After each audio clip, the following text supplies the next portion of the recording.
Pierre-Olivier Gaucher, propriétaire de l'entreprise Terralis située à Contrecœur. Terralis œuvre dans les systèmes de couverture végétale permanente et dans l'extraction moléculaire d'origine végétale. La technologie de Terralis a été créée parce qu'il y avait vraiment un besoin au niveau agricole. Le modèle agricole actuel demande à être bonifié. On a besoin d'avoir plus d'outils pour permettre d'évoluer à travers le temps. L'élément déclencheur pour créer cette entreprise-là, ça a été suite en 2005 à une rétrocession d'entreprise. J'ai subi une année de réflexion où je suis allé chercher des techniques innovantes. Qu'est-ce que je devais faire pour qu'un modèle agricole soit fonctionnel parce qu'il ne l'était pas. Donc, je suis allé chercher des techniques en France, en Suisse, pour les importer ici au Québec, les modéliser puis les proposer aux agriculteurs innovateurs. Je ne serais jamais devenu entrepreneur si mon secteur n'avait pas eu la possibilité de faire place à l'innovation. L'agriculture, aujourd'hui, est à un tournant. Et puis pour moi, être entrepreneur, c'est vraiment dû à l'innovation possible aujourd'hui dans le domaine agricole.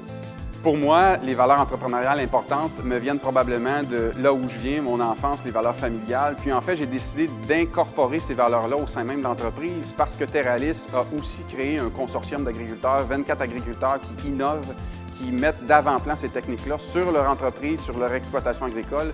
La mesure, l'intelligence et le partage. Terralis offre aux entrepreneurs agricoles une façon différente de faire leur métier. La fierté pour moi comme entrepreneur, c'est de voir justement un agriculteur opter pour ce système-là, le voir faire des meilleures marges d'une part, faire beaucoup plus attention à son environnement, voir son sol s'améliorer de façon substantielle. Et puis, en fait, c'est de voir que la possibilité du transfert agricole est présente. Donc, le fils qui va venir prendre l'entreprise va avoir un modèle fonctionnel d'autonomie, où il va être capable d'exercer ces trois valeurs-là, finalement, la mesure, l'intelligence, le partage au sein même de son entreprise.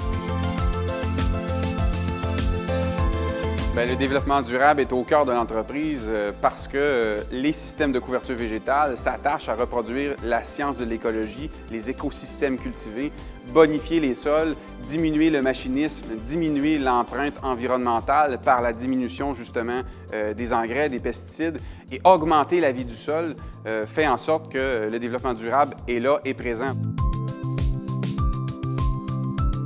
Les défis qui m'attendent dans la prochaine année sont simples. En fait, c'est de conforter ce consortium-là, de les emmener aussi à un autre niveau. C'est aussi d'aller contaminer d'autres entreprises agricoles comme ça pour qu'ils puissent instaurer ce système-là sur leur entreprise. Les agriculteurs sont prêts au changement, mais ils doivent se faire expliquer pourquoi ils devraient changer pour un système. Je pense que le plus grand défi, c'est là, c'est vraiment au niveau éducationnel.